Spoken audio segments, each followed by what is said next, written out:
The first time Evelyn Marek heard the song, she assumed it was merely another set of humpback phrases to catalog, label, and forget after the lab's biannual report.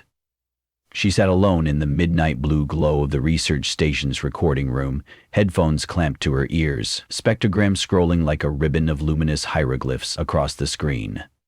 Outside, breakers hissed against volcanic rock, and the Azorian wind rattled the shutters. Inside, a single crimson indicator light pulsed in time with each underwater note.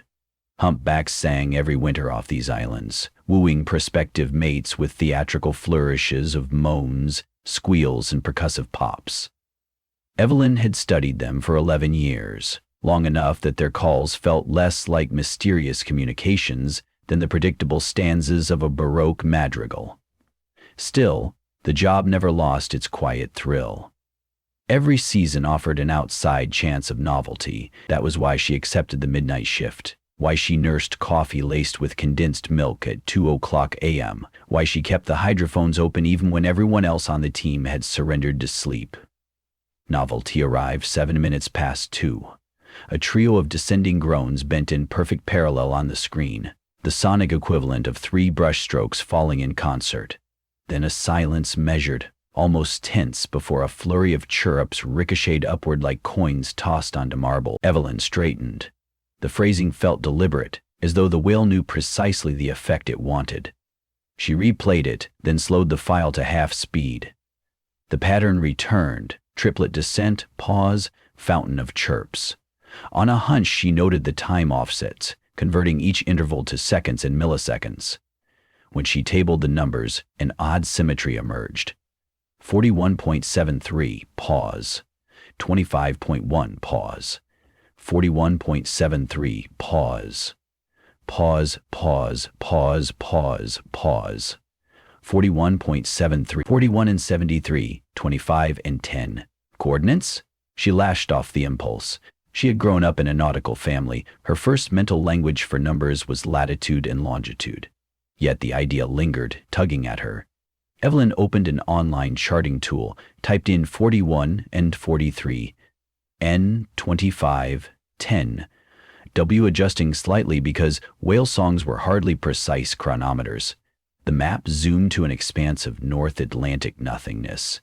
The cursor floated above a blank page of ocean roughly 200 nautical miles east of the mid-Atlantic ridge. The location rang a spectral bell. With a ripple of unease, she searched her private archive, a folder of news clippings she had carried since graduate school. Up came a 1993 article. Schooner Nightjar lost at sea, 6 missing. The last reported coordinates, scribbled in the margin in her own handwriting from years earlier, read 41, 43, and 25, 12, within 2 nautical miles of the point she'd just plotted. The Nightjar had been captained by her godfather, Colin Sharp, a jovial Newfoundlander, who fed her stories of ghost ships every Christmas. She'd been 9 when the Nightjar vanished. In childish desperation, she'd written him letters, sealed them in jars, and tossed them into the surf. Each jar carried her name inside. Evelyn. Her pulse drummed. She looped the song segment again. Triplets, pause, chirrup ascent. She isolated the ascent, measuring the tonal jumps. 9 discrete chirps, each 5 semitones apart. The sequence resembled musical notation, but if she mapped every leap to an alphanumeric code, 5 semitones equal to the 5th letter of the alphabet, she got Evelyn. She removed the headphones, heart stumbling. The whales had spelled her name. That night she slept poorly. The next morning, sunlight shattered against the Atlantic and gulls screamed as if heckling her doubts. She met with Dr. Hideo Nakamura, the project lead, in his cedar-scented office overlooking the harbor. He was a courteous man who preferred data to conjecture. "You look like you spent the night interrogating ghosts," he said. "Possibly," she replied and handed him a flash drive. "I need your ears." He listened. The spectrogram scrolled. When it ended, he tilted his head. "Interesting phraseology, different from last year's population. Notice the intervals." He nodded. "Near mirror symmetry, yes.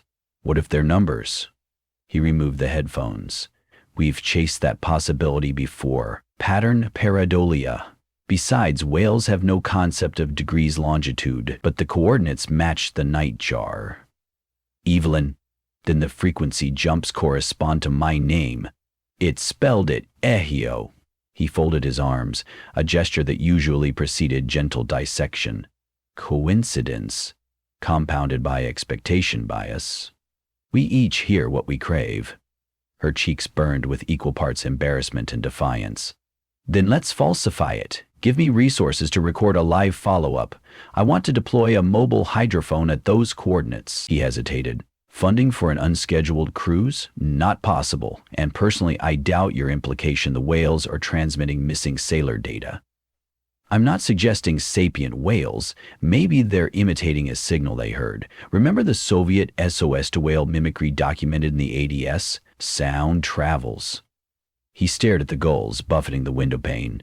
Let me think on it. By afternoon, he emailed her official denial. Budgetary constraints. She spent the evening pacing her dormitory's veranda, watching sunlight fade under copper clouds. When darkness fell, she slid into the research station's boathouse, where a 20-foot RHIB idled on its cradle. She had spent years on sea crews and still logged captain's qualifications. The temptation felt illicit, yet righteous.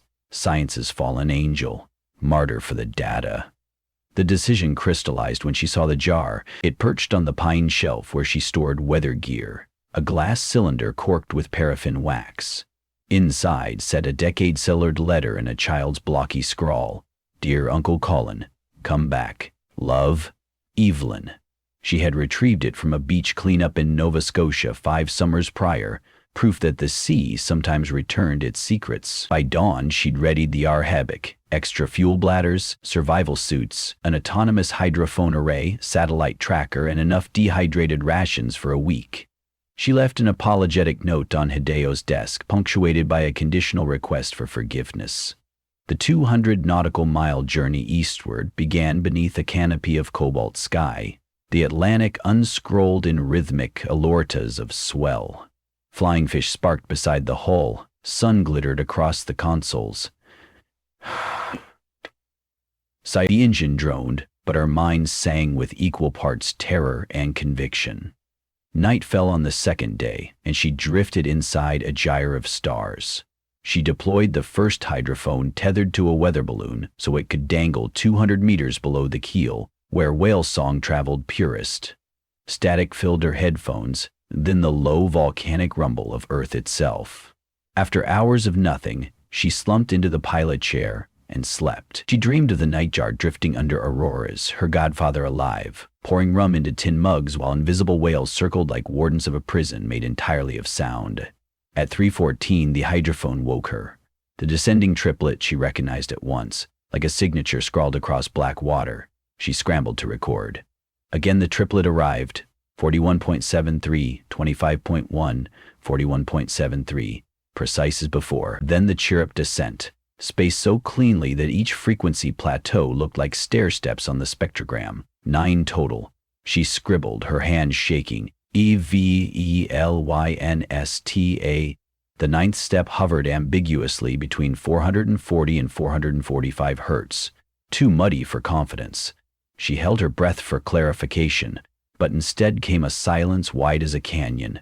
Then a new phrase, richer, deeper, a baritone lilt like a cello dragged across gravel. She slowed it 8-fold. Hidden inside were modulated pulses, 3 per second, occasionally grouped in 5s. Morse code, she translated. STAY, stay. A breaker crashed against the RHIB's bow as if the ocean itself punctuated the message. Her rational mind attempted triage. Perhaps she was hallucinating after 42 hours awake. Perhaps the whales recycled random sonar signatures. Yet, coincidence piled atop coincidence until it resembled architecture. Something intentional pressed against the membrane of disbelief. At sunrise, she checked position. 41, 43, N 25, 11. W dead center of the nightjar's last coordinates. She cut the engine, letting the boat fall silent, and lowered a second hydrophone for triangulation. Beneath her, the ocean was nearly 3 miles deep. A cold shiver coiled through her spine. Depth had always spooked her more than height. You could fall forever in water. The spectrogram lit again. Not the triplet now, but a slow Mox's siren, ascending, descending, harmonic spiraling off like smoke. She watched for hidden intervals, but the structure resisted translation. It felt ceremonial rather than informational, more choral chant than code. Her left hand drifted to the jar in her coat pocket. She uncorked it and removed the letter, creased and mottled with salt. "Dear Uncle Colin," it said, "come back." Childish handwriting, naive hope. She folded it smaller and tucked it into a zip bag. Then, on impulse, she added her business card. Dr. Evelyn Marine, Marine Linguistics, and scribbled today's date on the back. She resealed the jar, sealing wax with a lighter. Then she knelt at the gunwale. "For you," she whispered to the horizon. She released the jar. It bobbed once, caught a swell and drifted away. Moments later, the hydrophone exploded with sound, not loud against. A wall of overlapping clicks erupted, a scattershot of wideband bursts, unlike any humpback signature she knew. Sperm whales, she realized, famed for their coda-coda clicks used in clan identification. Yet the tempo here felt frantic, as though multiple clans overlapped in unison. Click, click, 5 beats, pause. Click, 1 beat, pause. Click, click, click, 3. Her pulse quickened. She pulled a reference chart from the equipment locker. Researchers had mapped certain sperm whale click rhythms to identity labels. 1 + 1 + 3 for the so-called Caribbean clan. 5R for the Pacific 5, Rieger rules. But her headphones delivered a hybrid she'd never seen documented. 513. Again and again. She penciled 513 on her notepad. Could be May 13. Today's date, the 13th. Coincidence? A fresh wave of gooseflesh rose on her arms. Then, almost theatrically, the whales stopped. Silence unspooled past the microphones. Even the ocean's low seafloor grumbles seemed to hush. Her satellite phone buzzed, unexpected given the sparse coverage out here. The caller ID showed Nakamura. She answered with dry lips. "Evelyn," he said. "Where exactly are you?" She told him. A pause. She imagined him pinching the bridge of his nose. "We've been tracking your beacon. Listen carefully. The Portuguese Navy forwarded a drift advisory. Subsurface seismic venting detected 30 nautical miles south of you. Potential gas blowout." He inhaled sharply. "You need to move. Immediately." She hesitated, eyes fixed on the oily stillness around her. "The whales are here, Hidia. They're sending something. Your coordinates put you over a pocket of rising methane. If it breaches, you'll lose buoyancy like stone. Leave now." A fissure of thunder cracked across the sky, though no storm clouds existed. She jolted. The sound came not from above but below, a vast liquid boom that shuddered through the hull. The hydrophone registered a low-frequency roar, subsonic bass that rattled her teeth. She thought of ships disappearing in calm seas, of bubbles stripping buoyancy, of the nightjar sinking. "Stay," the whales had said. Then the Navy said move. Who to trust? Another boom.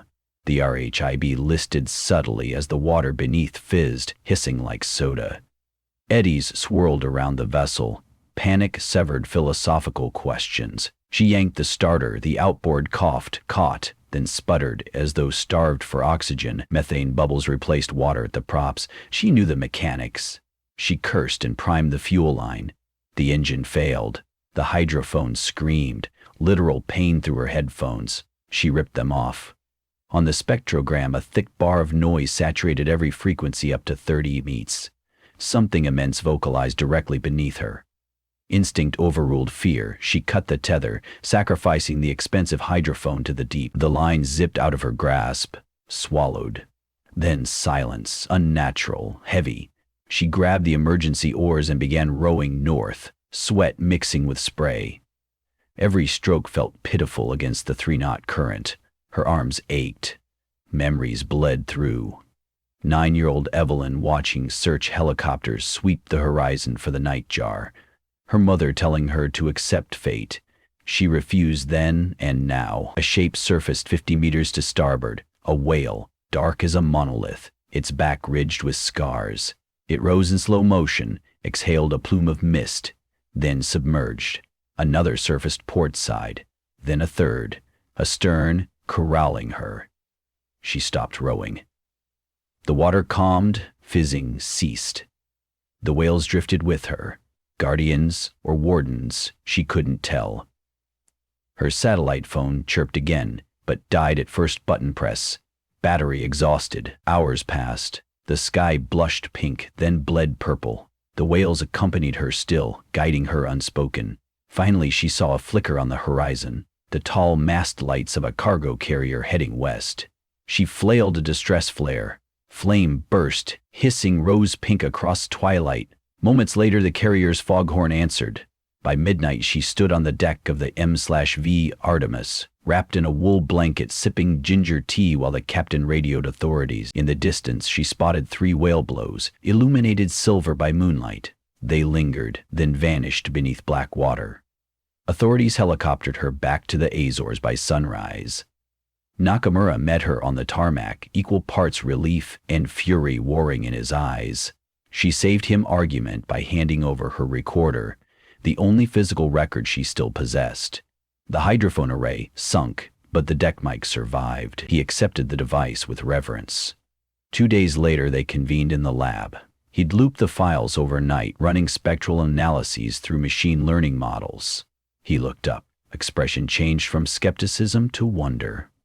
"It isn't just random," he said. "The algorithm isolated repeating amplitude envelopes encoding pairs of numbers, latitude and longitude. They mapped to 9 historical shipping losses, including the Nightjar." Evelyn exhaled, shaky.